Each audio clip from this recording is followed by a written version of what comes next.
Hello everybody, welcome to WhatCulture Gaming. I'm Scott, joined by Josh. Hello, Scott. Josh, if you were having sleepless nights as to what sort of price the Xbox Series X might be coming alongside, have I got some news for you? This might not be 100% true, but Alana Pierce, talking over on Kind of Funny's Acast podcast, said that she was DM'd a screen grab from a retailer, one of those internal messaging things where, having worked in gaming retail for many years before I worked here, you do get sent, product listings and things like that. She was sent this screen grab from a retailer saying that the Xbox Series X would be $599. Ooh, it's like you just whacked out a big sword and drove it through me heart, Scott Tilford. That is an outrageous amount of money.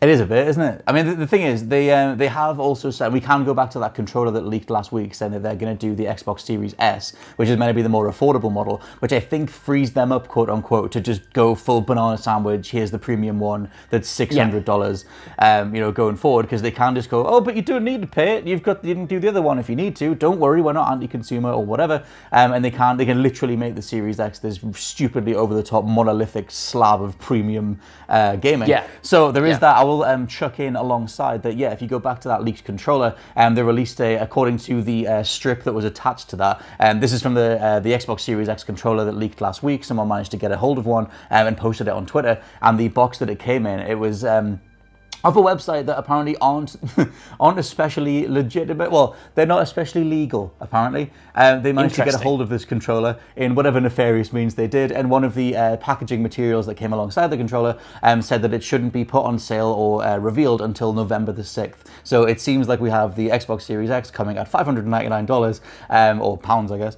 on November the 6th. So you do have the combined effort that we're only 3 months away from blowing over $500,000 on a new Xbox.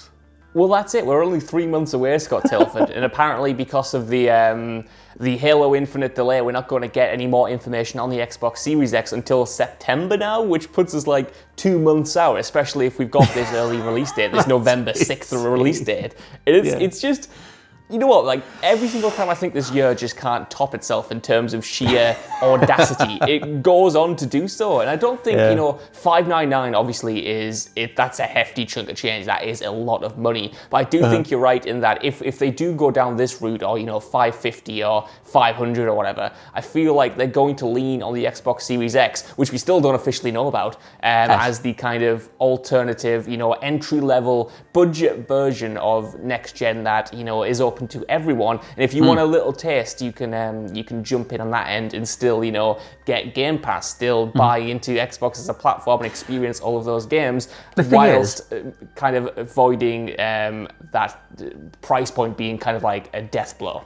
Well, the thing is, though, they're yet to even officially confirm the existence of the Series S. We've known it's coming for years, and people who follow the industry have known that it's coming for a while. There was always 2 models in production, codenamed Anaconda and Lockhart, and this is the Lockhart model, the cheaper one.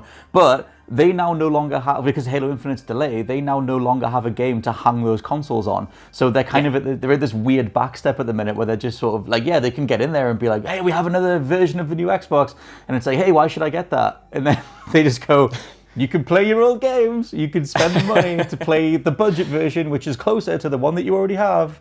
That's kind of crazy.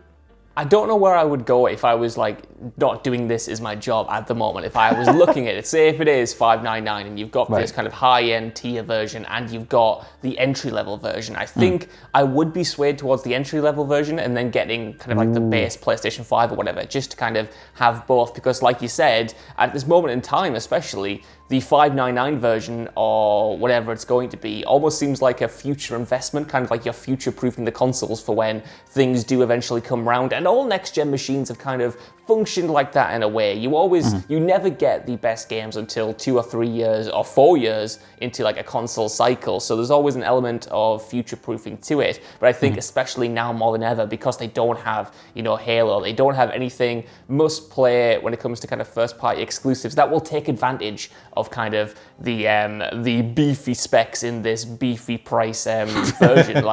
I feel like I don't know whether I would hedge my bets in if I wanted to jump in on both consoles at launch, get the cheaper version and then the regular PlayStation 4 version, because there's nothing that justifies the expensive version to me right now. Well, take it from someone who bought the core version of the Xbox 360 because he went down with his big Santa sack of PS2 games to trade in for the Xbox 360 because I wanted to get one and I couldn't afford the premium one. Back when the Xbox 360 launched, it was the all white version, the sort of like plastic white one, or you could get the one that was the more standard model with the metal disc tray that came with a bigger hard drive. In fact, it came with a hard drive or whatever. Take it from someone who had to settle because my trade-in price only got me the core one. Take it from someone who had to get the core version. I then had to just look in anger as everybody else had clearly a better system, and I was the one shelling out 120 English pounds for the 120 gig hard drive just to try and catch up. There was so many things there where it went against me. It's obviously not exactly the same because they're not going to sell piecemeal editions like memory or whatever for the new system. But in terms of there being two options available, if you can in any way afford the better one, for me, I would just find other things to trade in, old relatives or something, find a way to get that system. Because for me, I'll just be forever annoyed that I didn't get the premium one. But that's what they want you to think. So, well, that is, there is an element of that. I do want to kind of echo what you just said, because when I got my Xbox 360 for Christmas one year, Scott Telford, I also got the core version without the hard drive. But on Christmas Day, I opened it up, and my parents, God bless them, didn't get me a memory card, so I had to just play the opening of Tomb Raider Legend over and over again until we could go get a memory card like 3 days later. I feel like everyone has a story like that. They tried their best, but you are right. Like when it comes to kind of people who own, like you, the Xbox One X at the minute, like it's not enough of a jump to get the Series X, I don't think, to kind of justify that price. And if you do own that machine, I feel like it does make more sense to invest in the future and get the beefier one because you have no real total need for the Series X. But like me, who was still on, as Ben Roy would say, the Don Matrick edition of the Xbox One, it's enough of a jump to get that kind of entry-level taste of next gen. And then if Xbox and Microsoft do come out with some heavy hitters down the line, I can think of investing then. But that's only me as kind of like a completionist who has to have everything. If you're only going to buy one console, then I feel like a $600 Xbox machine, that's a lot of money, but I feel like you will get a lot of, good experiences out of that when all is said and done. But then again, in this current economic climate, it's a big ask, especially, like we said at the beginning, 2 months out when the messaging has been so weird, when you don't have Halo to then drop this bombshell. And I'm sure Sony's PlayStation 5 is not going to be cheap either. They're both kind of running the same race as it was in terms of price. Like it's a big ask and it's a ballsy move for both of them, and I don't know whether it's going to pay off without having the general audience have a lot of months to build up to the idea that they're going to have to drop a lot of money to get the best version of the experience. Well, when we've covered it in the past, there have been, like, a few people have tweeted and just said, look, I'm sitting on a pile of money. I've been saving up. I'm aware that there's a console coming at the end of the year. So I've been saving in the background. But I wonder how much that's indicative of the overall, the overall consumer base. Like, you can let us know down in the comments. Like, have you been putting money aside for the new system? I haven't. My general mentality is just throw a month's wages at something and hopefully that affords whatever it's going to be.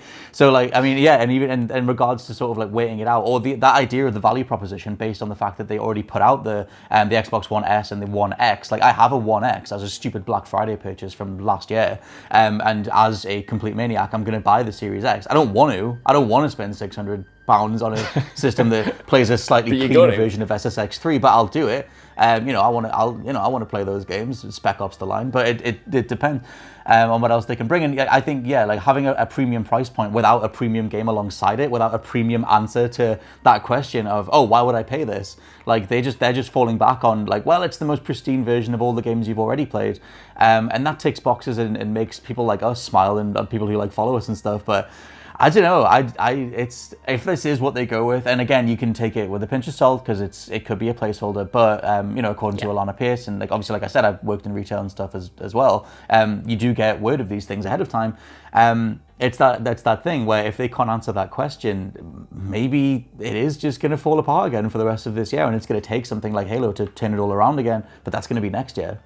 Maybe. I feel like, they've got a few get out of jail free cards. I feel like they've got the marketing of, hopefully, if it's going to be this expensive, they've got the world's most powerful console to go alongside it. They do have options for, if you can't afford it or you need to save up with the Xbox Series X. So it's not like they're doing a Sony with the PlayStation 3 and being like, this is the price, you're going to have to pay it, otherwise go to the competition. You know, they have options, and I feel like they are trying to make it as seamless as possible. And at the same time, a lot of us are bracing ourselves for a pricier next gen, you know, across the board, no matter which system you buy. But even then, I feel like $599 is absolutely the upper limit of what everyone kind of was worried about. You know, I think a lot of us were expecting around $499 or $550 at a push. This seems to be like properly the next step. But like I say, like they've got a lot of, it depends how they market it, you know what I mean? It depends how they push it. If they do lean heavily on the Xbox Series X being just as kind of much of a main event as the regular X, then I think they will be able to kind of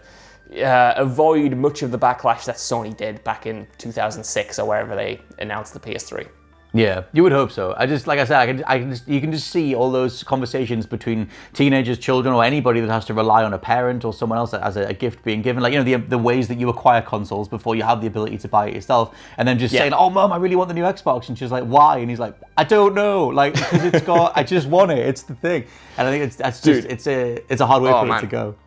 I'm imagining a younger version of myself trying to sell this console to my mum and dad for Christmas. You know what I mean? Like, I'm like, "Ma'am, I want this for Christmas," and they're like, "How much is it?" I'm like, "I don't know, but probably $600." And they're like, "When's it coming out?" And I'm like, "I don't know, but probably like 2 months." And like Christmas is coming around the corner. You know what I mean? This is what I mean when we talk about, you know, there are a bunch of people like us and down in the comments who will have known these machines were coming, will have saved up. But imagine like the casual player or the younger player who's kind of relying on Christmas or the holiday season to get this into gear, and the parents who have to save up, or the people who have to save up. I'm gonna have to save up for it. And that's kind of like such a short window for such a major price in my opinion. And I'm excited to see how it goes. Because again, like, it's not just going to be Microsoft. Even if Sony undercuts them, it's still going to be a hefty price we're looking at. Yeah, and I just think because of the amount of other systems they've set up in regards to accessibility, you know, the ways that you can access Game Pass and the xCloud is everywhere and things like that, it devalues the point of the system itself. It's like, what are you really paying for? But yeah, the ongoing conversation around the Xbox Series X, you know, continues to roll out. But let us know what you think down in the comments below. Would you pay $599/pounds for the new Series X, or is that just a little bit crazy considering, you know, what they're actually offering? For now, I've been Scott from WhatCulture.com. I've been Josh from WhatCulture.com. And we'll catch you next time. Bye. Bye.